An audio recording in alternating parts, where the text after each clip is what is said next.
आज रमज़ान का पहला रोज़ा था। इफ्तारी के लिए बीवी ने पकोड़े बनाए। मेरे बच्चों ने बहुत शौक से पकोड़े खाए। मैं नमाज़ पढ़ने मस्जिद गया। जैसे ही नमाज़ पढ़ के घर लौटा, घर के बाहर एम्बुलेंस खड़ी थी और काफ़ी सारे लोग मेरे घर के बाहर जमा थे। घर के अंदर से रोने की आवाज़ें आ रही थी। अंदर दाखिल हुआ तो ये देखकर कदमों तले से ज़मीन निकल गई कि मेरे तीनों बच्चे। आज शाम जब मैं घर लौटा तो मेरे हाथ में हज़ार हज़ार के 2 नोट थे और मेरा चेहरा खुशी से खिला हुआ था, क्योंकि आज सुबह मुझसे बच्चों ने ज़िद की थी कि हम इफ्तारी के वक्त पकोड़े खाएंगे। मेरे तीनों बच्चों का आज पहला रोज़ा था और मैं चाहता था कि मैं उनकी खुशी के लिए जो वो कहें वो करूं। मैंने आते हुए बाज़ार से कुछ चीज़ें भी ले ली और लाकर अपनी बीवी के हाथ में रख दी और ख़ुद कमरे में आराम करने के लिए चला गया। और मेरी बीवी इफ्तारी बनाने लगी। इफ्तारी से 10 मिनट पहले उसने मुझे बाहर बुलाया था। बाहर उसने सैन में ही आज मेज़ रखी, उसके साथ ही कुर्सियाँ बिछा दी थी और इफ्तारी का खूबसूरत सा सामान तैयार करके उस मेज़ पर रख दिया था। मेरे लिए ये इफ्तारी की एक बेहतरीन इफ्तारी थी और मैं अपने बच्चों के चेहरे पर खुशी देखकर मसरूर हो गया था। मुझे अपनी मेहनत वसूल हो गई थी। खैर, मेरी बीवी ने पकोड़े बनाए, साथ ही साथ उसने चटनी बना ली थी और साथ ही उसने गोश्त का सालन भी बना लिया था। मेरे बच्चे ये सब कुछ देखकर बहुत खुश हो रहे थे और अपनी अपनी जगह पर बैठे दुआ करने लगे थे। जैसे ही शाम की अजान हुई, हम सब ने एक साथ रोज़ा इफ्तार किया। पकोड़े इतने मज़े के थे कि मुझे खाते खाते कुछ होश भी ना रहा। मैंने एक प्लेट में पकोड़े खाए और फिर उठकर मस्जिद की जानिब चल पड़ा। मैंने कहा, खाना मैं मस्जिद से आकर खाऊंगा, कहीं ऐसा ना हो कि मैं नमाज से लेट हो जाऊं। मेरी बीवी ने ताबेदारी में सर हिला दिया, जबकि मेरे बच्चे खाना खाने लग गए थे। मैं मुस्कुराता हुआ मस्जिद की जानिब चल पड़ा। दुनिया जहान की फिक्रों से आज़ाद होते हुए मैंने शाम की नमाज अदा की और अभी ज़िक्र अज़कार में मशगूल था कि मुझे अपने अक्स से एक आवाज़ आती हुई महसूस हुई। ये आवाज़ जानी पहचानी थी। मैंने पीछे मुड़कर देखा तो ये मेरे घर का मालिक था, जिसके घर किराएदार के तौर पर मैं रहता था। उसने कहा, हाँ जी सरमद मियाँ, कब तक आप मेरा बकाया किराया लौटाएंगे? अब तो माह रमज़ान आ चुका है और मुझे अपने तमाम पैसे चाहिए। तो मुझे शर्मिंदगी सी हुई थी। मैंने कहा, भाई साहब, बस मुझको कुछ दिन की मोहलत दे दें। माह रमज़ान शुरू हो चुका है और मेरे पास मजदूरी भी नहीं। कभी कहीं लग जाती है और कभी कहीं, और कभी बिल्कुल भी नहीं लगती। कभी कभी तो कई कई दिनों तक फाके करने पड़ते हैं। ऐसे में आपको पैसे कैसे लौटाऊं? मैं आपसे वादा कर रहा हूँ, आपको जल्द ही आपका कर्ज वापस कर दूंगा। मेरी इस बात पर वो तंजिया मुस्कुराया और कहने लगा, ओ भाई, कब से तेरी यही बातें सुन रहा हूँ। कितने महीने हो चुके हैं, तुमने अभी तक 1 रुपया तक नहीं दिया। मज़ीद महीने गुजरते चले जा रहे हैं। ना जाने मेरे पैसे दोगे भी या फिर फरार हो जाओगे। ये बात सुनकर मेरी आंखों से आंसू आ गए थे। मैंने दुआ के लिए हाथ उठा दिए और उसे बिल्कुल ही नज़रअंदाज कर दिया था। दुआ करते हुए मेरी आंखों में आंसू आ गए थे। मैंने रब के हजूर गिड़गिड़ा कर दुआ की थी कि वो मेरी कोई ऐसी मदद कर दे कि मैं अपना तमाम किराया भी उतार सकूं और अपने बीवी बच्चों का पेट भी पाल सकूं। बहुत सारी दुआ करने के बाद मैंने अपने घर वापसी की राह ली। मेरे हाथ में अभी भी तस्बीह थी और मेरे दिमाग में बस इसी मालिक मकान की बातें चल रही थी। ना जाने अब मैं क्या करूँगा। कितने दिनों बाद मेरे हाथ में बस हज़ार हज़ार के 2 नोट आए थे, जिसके लिए मैं घर का रोशन वगैरह ले आया था ताकि बच्चों के लिए घर में कुछ चीज़ें बन सकें। अब बच्चों का पेट पालूं या फिर इसे किराया मुकम्मल करके दूं, कुछ समझ नहीं आ रही थी। इन्हीं सोचों में चलते चलते मैं अपने घर के करीब पहुंचा तो मेरे कानों में एक शोर सा गूंजा। मैंने इधर उधर देखा और फिर जब सामने देखा, मेरे घर के दरवाजे पर एम्बुलेंस का हॉर्न बज रहा था। साथ ही लोगों का एक हजूम था जो मेरे घर के दरवाजे पर खड़ा था। मेरे पैरों तले से ज़मीन निकल गई थी। खुदा से रहमत की और खैरियत की भीख मांगते हुए मैं जल्दी से अंदर की तरफ बढ़ा। लोगों के इस हजूम को चीरता हुआ मैं लोगों को हटाता आगे बढ़ा तो मैंने देखा कि मेरी बीवी और मेरे तीनों बच्चे वहीं पर बेहोश पड़े थे, जहाँ पर मैं उन्हें छोड़कर गया था। उनके सामने खाना बिल्कुल वैसे ही पड़ा था जो कि मेरे जाने से पहले पड़ा था। अब उसमें से आधा आधा खाया जा चुका था। मेरी आंखों से आंसू निकल आए थे। अब एक और नई टेंशन, एक और नई परेशानी मेरी राह तक रही थी। मेरी आंखों से आंसू फर फर बहने लगे और मैं जल्दी से उनकी तरफ बढ़ा। लेकिन लोगों ने मुझसे कहा कि जल्दी से उन्हें अस्पताल लेकर जाना पड़ेगा। आप उन्हें हमारे साथ एम्बुलेंस में डलवाएं ताकि हम जल्द से जल्द उन्हें हॉस्पिटल ले जाएं। उनकी हालत बहुत ख़राब हो रही है, वरना किसी की जान भी जा सकती है। उनकी बात सुनकर मैं पीछे हट गया और धाड़े मार मार कर रोने लगा। मेरे एक पड़ोसी ने मुझे संभालने की कोशिश की, लेकिन मैं संभल नहीं पा रहा था। आन की आन में क्या हो गया था, कुछ समझ नहीं आ रही थी। खैर, मुझे भी इस एम्बुलेंस के साथ अस्पताल तक ले जाया गया और अब मैं अपनी बीवी और बच्चों के होश में आने का इंतज़ार कर रहा था। डॉक्टर्स ने उन्हें इमरजेंसी रूम में शिफ्ट कर दिया था और डॉक्टर्स इधर से उधर भागते हुए कह रहे थे कि जल्दी से इनका इलाज करना पड़ेगा। मुझे अपनी सारी ज़िंदगी अपने सामने लुटती हुई महसूस हुई और मैं इंतज़ार में बैठा अपने हाथ में पकड़ी तस्बीह के दाने पलटने में मसरूफ़ था और उसको तके जा रहा था। मुझे हैरानी हो रही थी कि इतनी जल्दी इतना सब कुछ कैसे हो गया था। मेरा नाम सरमद है। मैं अपने माँ बाप का अकलौता था। वो दौर अलग था कि जब मैं अपने माँ बाप के साथ हंसी खुशी की ज़िंदगी गुजारता था। मेरी हर ख्वाहिश मेरे कहने से पहले ही मेरे सामने मौजूद होती थी। आहिस्ता आहिस्ता वक्त ने बदलना शुरू किया और मेरे हालात ख़राब होने लगे। सबसे पहले मेरे बाबा का एक्सीडेंट हुआ, जिसके बायस अब्बा जी माजूर हो गए और फिर उनका अपाहिज होने के बाद घर की तमाम जिम्मेदारी मेरी माँ पर आ गई थी। अम्मी सीने पर रोने का काम करने लगी और लोगों के घर में जा जाकर सफाई भी करने लगी। साथ साथ मेरा और अबू का पेट पालती और मेरी पढ़ाई के तमाम अखराजात भी उठाती। बाबा इसी बीमारी में अल्लाह को प्यारे हो गए और फिर माँ ने बड़ी मेहनत मजदूरी करके मुझे पाला था। जब मैं कुछ कमाने काबिल हुआ तो मेरी माँ को मेरी शादी की फिक्र लग गई। लेकिन मैं चाहता था जो उसने बहुत मुश्किल हालात गुजारे हैं, अब उनके आराम करने का वक्त है। मैं उन्हें आराम से घर बिठा कर खिलाना चाहता था। लेकिन बात ये थी कि मुझे कहीं नौकरी नहीं मिल रही थी। इस दौरान अम्मी की तबीयत बिगड़ने लगी और जो कुछ मैं दिन भर कमा पाता, मैं मजदूरी करता, वो सब कुछ अम्मी की दवाइयों पर लगता चला जाता। एक रोज़ उनकी हालत बहुत ख़राब हो गई तो मैं जल्दी से उन्हें अस्पताल आ पहुंचा। डॉक्टर ने बताया कि उन्हें ब्रेन ट्यूमर है, जिसका इलाज काफ़ी महंगा है। ये बात सुनकर मेरे पैरों तले से ज़मीन निकल गई थी। मेरी आंखों से आंसू बहने लगे। अभी तक मैं उस काबिल नहीं हुआ था कि मैं अपनी माँ को आराम और सुकून दे सकता, अच्छा कमा कर खिला सकता। सीने पर रोने की वजह से उनकी नज़र भी उनका साथ छोड़ गई थी और अब ये ब्रेन ट्यूमर, उसने मुझे पागल ही कर दिया था। मैंने डॉक्टर से उसके इलाज के बारे में पूछा तो डॉक्टर साहब ने मुझे लाखों रुपए में उसका इलाज बताया। मुझे समझ नहीं आ रही थी कि मैं क्या करूं और क्या नहीं। काफ़ी देर सोचने के बाद इस नतीजे पर पहुंचा कि अपना घर बेच दूं और ख़ुद किसी किराए के मकान पर रहूं, और यही मुझे ठीक लगा। मैंने अपना मकान बेचा और उससे जो रकम हासिल हुई उससे मैंने अस्पताल में डॉक्टर के हवाले करके कहा कि मेरी माँ को बचा लें। लेकिन तकदीर के आगे किसकी चल सकती है। मेरी माँ वहीं अस्पताल में इलाज के दौरान ही अल्लाह को प्यारी हो गई थी। ये वक्त मेरे लिए बहुत कठिन था। मैंने कभी ऐसा ना सोचा था कि मेरी अम्मी मुझे कभी छोड़कर चली जाएगी, लेकिन ये एक हकीकत है कि मौत बरहक है और हमारे प्यारों को हमसे दूर करती है। किसी ना किसी दिन वो हर एक को हमसे दूर कर देगी। अपनी माँ की इस जुदाई को मैंने भी सहा है और काफ़ी अरसे बाद अपनी माँ के इस गम से निकलकर मैंने कुछ करने की ठानी थी। लेकिन उस वक्त मेरी खाला ने अपनी बेटी से मेरी शादी करवा दी। जिस खाला की बेटी से मेरा रिश्ता मेरी माँ अपनी ज़िंदगी में कर गई थी, और फिर मेरी खाला भी अपनी बीमारी के दिनों में अपनी बेटी के हाथ पीले करना चाहती थी। उनकी इस मर्ज़ी के आगे मैंने सर झुका दिया और सादगी से हम दोनों का निकाह हो गया। इस तरीके से मेरी बीवी सुमैया दुल्हन बनकर मेरे किराए के घर में आ गई। हम दोनों बड़ी हंसी खुशी रहते थे। अब मेरा बस एक ही मकसद था कि मैं अपनी बीवी को इज़्ज़त की रोटी दे सकूं और ये छत उसके साथ पर सलामत रखूं। शादी के दूसरे दिन ही मैं काम ढूंढने निकल पड़ा। मुझे कहीं काम ना मिला।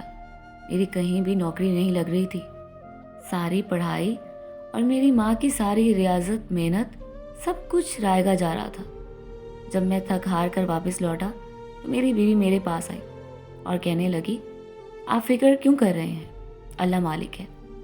आप किसी भी काम में आर महसूस ना करें, जो काम मिल जाए वही बहुत है। मैं आपसे ये नहीं कहूँगी कि आपने मुझे कम पैसे ला कर दिए या आपने मुझे रोटी नहीं खिलाई। बस अब मेहनत से जो भी कमा कर लाएंगे मैं उस पर खुश हो जाऊंगी। उसकी ये बात सुनकर मेरे दिल में सुकून उतर गया था और फिर दूसरे ही दिन मैंने मज़दूरी ढूंढना शुरू कर दी थी और अल्लाह के फजलो करम से मुझे मज़दूरी मिल गई थी। यूँ मुझे कहीं ना कहीं रोज़ाना कोई ना कोई मज़दूरी मिल जाती। उससे मेरा और मेरी बीवी का पेट पलने लगा। कुछ मैं बचा कर भी रखता था ताकि मालिक मकान मुझे तंग ना करे और मैं उसका कर्जदार ना हूँ। जाओ इस तरह ज़िंदगी चलने लगी। देखते ही देखते 1 साल गुजर गया और उस 1 साल में एक नया मेहमान हमारे घर में आ गया।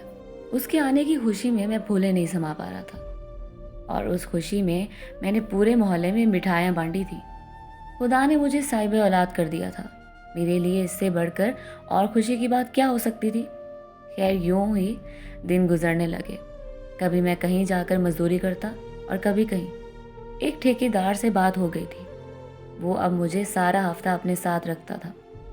बहुत ज़्यादा काम होता था, पैसे कम मिलते थे, लेकिन मैं ये सोचता था कि और नहीं तो कुछ पैसे ही मिल रहे हैं जिससे मैं अपना और अपने बीवी बच्चों का पेट पाल सकता हूँ।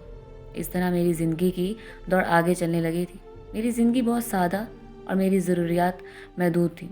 यही वजह थी कि मैं अपनी बीवी के साथ इस ज़िंदगी में बेहद खुश था।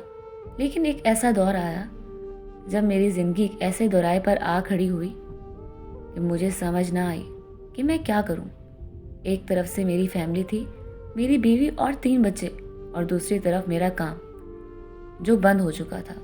ठेकेदार ने मुझे काम से निकाल दिया था। उसकी वजह ये थी कि उसके पास अब इतना ज़्यादा काम नहीं था और मेरे पास मज़ीद कोई काम ना था। दिन रात सड़कों की खाक छानता फिरता, जहाँ जहाँ मैंने अप्लाई कर रखा था, और ना ही वहाँ से कोई जॉब के लिए संदेशा आता।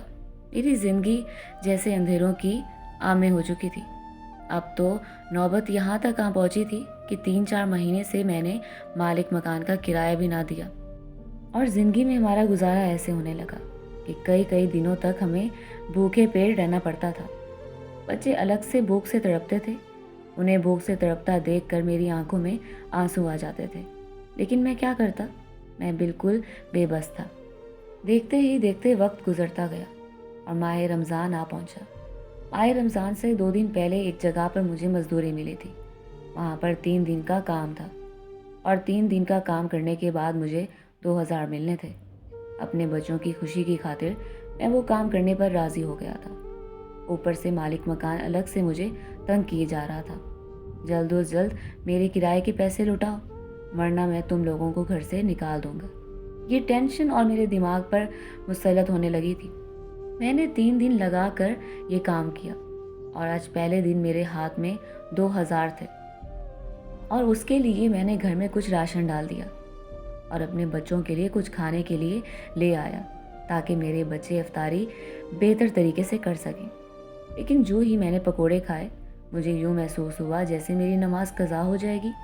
मैं वैसे भी नमाज का बहुत पाबंद था। इसी वजह से मैं मस्जिद की तरफ चल पड़ा और फिर जब वापस आया तो मुझ पर जैसे क़यामत टूट गई थी।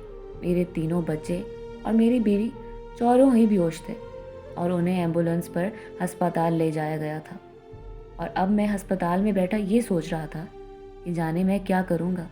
मेरे पास तो फूटी कौड़ी भी नहीं है जिससे मैं उनका इलाज करवा सकूं। और फिर दूसरी तरफ ये ख्याल कि ना जाने इन चारों को क्या हो गया था। मैं ना समझी की हालत में इधर उधर देख रहा था। एक डॉक्टर मेरे पास आया और कहने लगा, सरमद साहब, ये बात काफ़ी हसास है, लेकिन मुझे आपको बताना पड़ेगा। आपकी बीवी और आपके बच्चों को जहर दिया गया है। ये बात सुनकर मुझे यूँ लगा जैसे मेरे सर पर आसमान आन गिरा है और फिर यूँ लगा था जैसे मेरे पाँव के नीचे से ज़मीन निकल गई। मेरी आखिर किसके साथ क्या दुश्मनी हो सकती थी। उसने मेरे बीवी बच्चों को जहर दे दिया था। मैं हैरत व परेशानी की तस्वीर बना खड़ा डॉक्टर को देख रहा था। डॉक्टर कहने लगा, आखिरी बार जो खाना उनके जिस्म में गया है वो जहर आलूद था और हमने अपनी तसल्ली के लिए वो खाना भी यहाँ पर मंगवा लिया है। उस खाने के टेस्ट होते ही पता चल जाएगा कि खाने में चूहे मार दवा मिली थी। अब बताइए कि वो खाना कहाँ से आया था। मैंने कहा, डॉक्टर साहब, मेरी तो किसी के साथ कोई दुश्मनी नहीं, कोई मेरी बीवी बच्चों को इस तरह से जहर दे सके। लेकिन ये बात भी है कि खाना कहीं बाहर से नहीं आया था, बल्कि घर में ही मेरी बीवी ने बनाया था और उसका सौदा सब मैं खुद ही अपने हाथों से लाया था।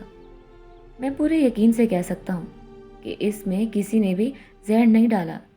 ये बात सुनकर डॉक्टर कुछ देर खामोश हो गया और फिर कहने लगा, मैं आपके घर में एक बार फिर से पता करता हूँ, लेकिन जहाँ तक मेरा तजर्बा काम कर रहा है, आपके बीवी बच्चों के खाने में चूहे मार दवा शामिल थी।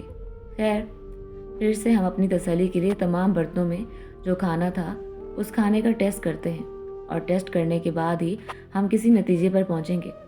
आपकी बीवी और बच्चे अभी काफ़ी सीरियस हालत में हैं, आप दुआ कीजिए।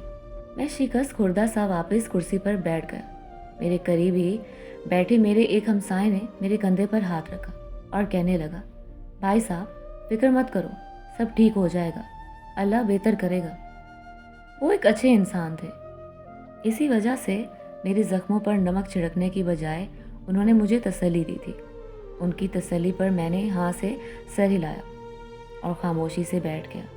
लेकिन मेरे दिमाग में मुसलसल सोचों के तूफान उठ रहे थे। तीनों बच्चों और अपनी बीवी की ज़िंदगी की दुआ मेरे होंठों पर जा रही थी। मेरे हाथ में तस्बीह अभी भी थी, जिसे पढ़ना मैं भूल चुका था।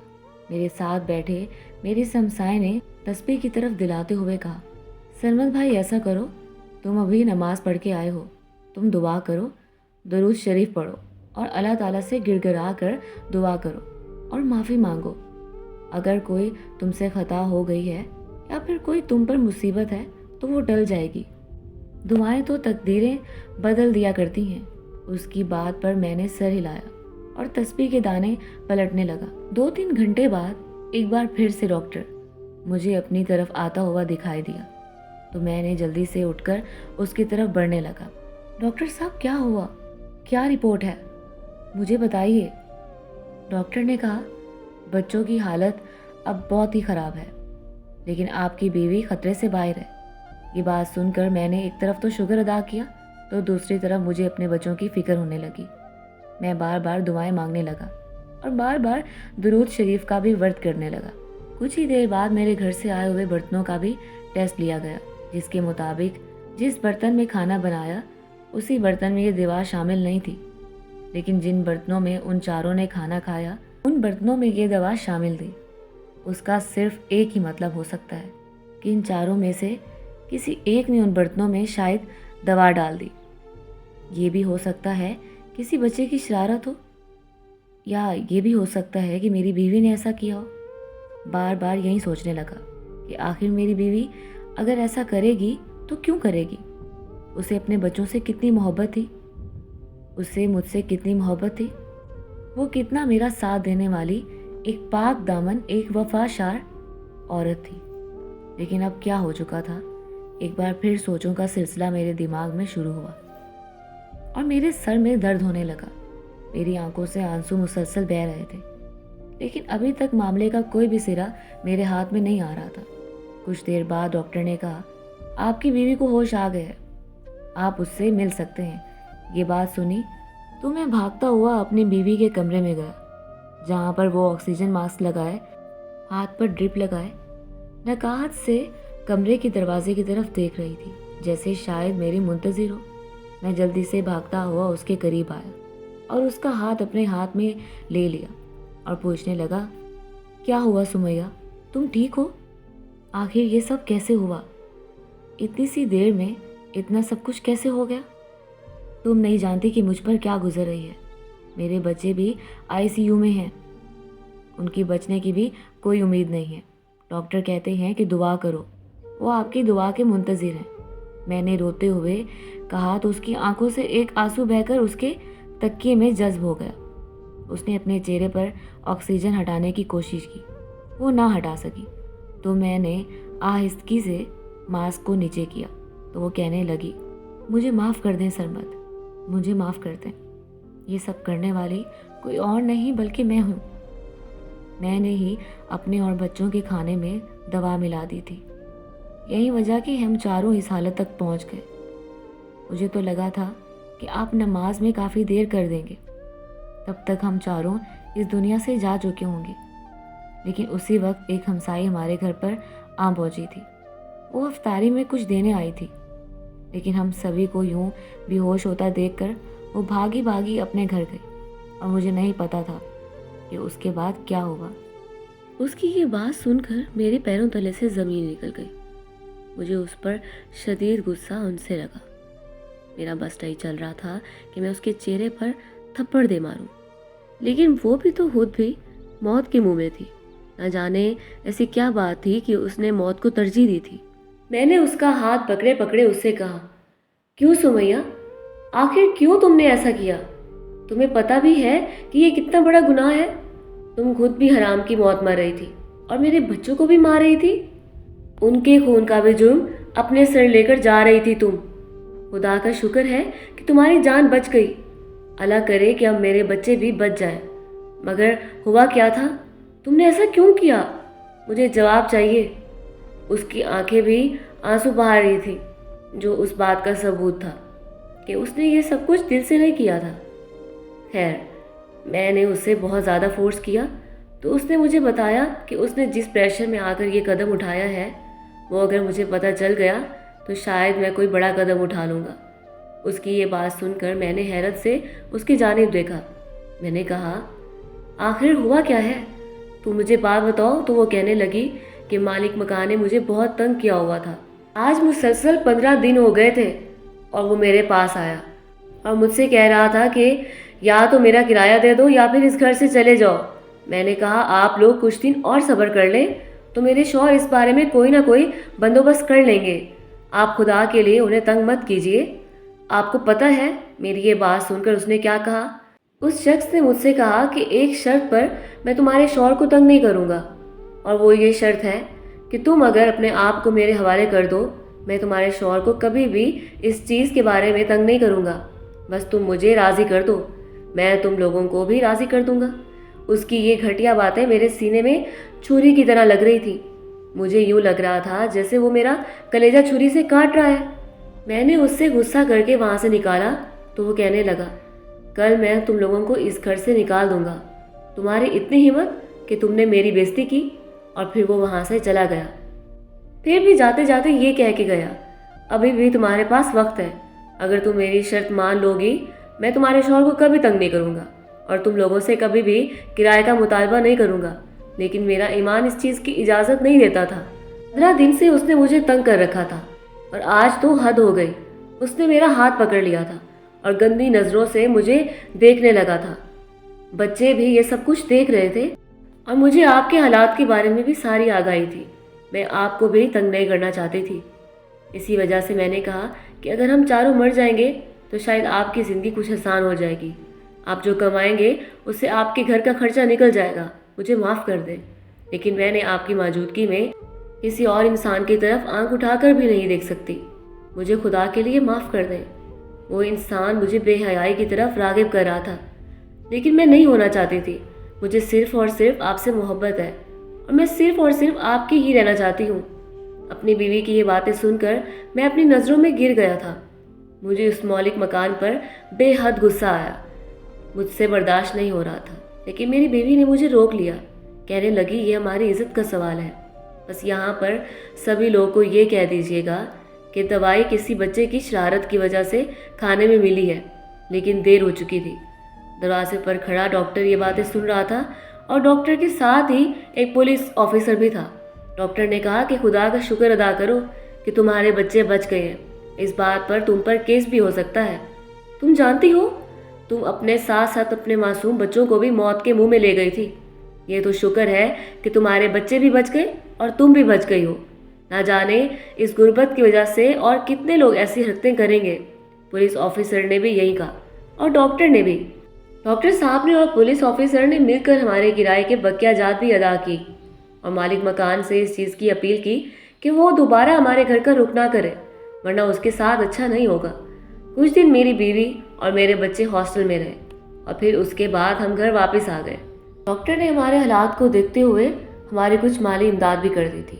महीने भर का राशन भी हमारे घर को दिलवा दिया था और साथ ही साथ कुछ पैसे मेरी जेब में डाल दिए थे। मैं उनका जितना एहसान मानूं उतना कम है।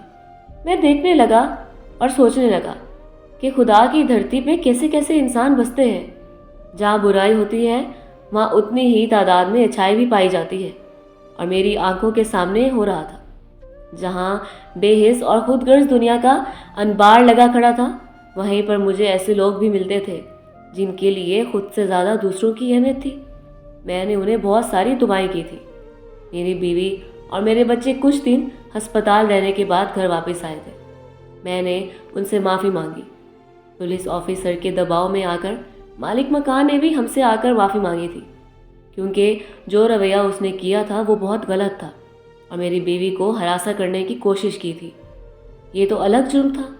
मेरी बीवी को हरासा करने के जुर्म में उसे 1 साल की कैद भी सुना दी गई थी, और मैं खुदा का बहुत शुक्रगुजार था कि उसने मेरी बीवी बच्चों को बचा लिया था, वरना न जाने क्या से क्या हो जाता। मेरी तो ज़िंदगी ही लौट कर रह जाती। मेरी बीवी ने भी अब मुझसे यही वादा कर लिया है कि वो कभी भी ऐसा कदम नहीं उठाने वाली, क्योंकि वो जानती है कि इस तरह करने से मैं कहाँ ज़िंदा रहूँगा। अगर उन्हें कुछ हो जाता तो मैं भी अपनी जान दे देता।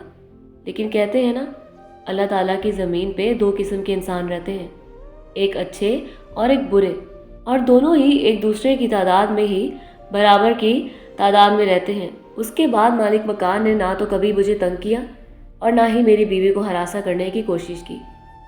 और फिर डॉक्टर की वजह से मुझे एक अच्छी जॉब मिल चुकी है, और फिर अपने बच्चों की ईद खुशहाल होती नजर आ रही है।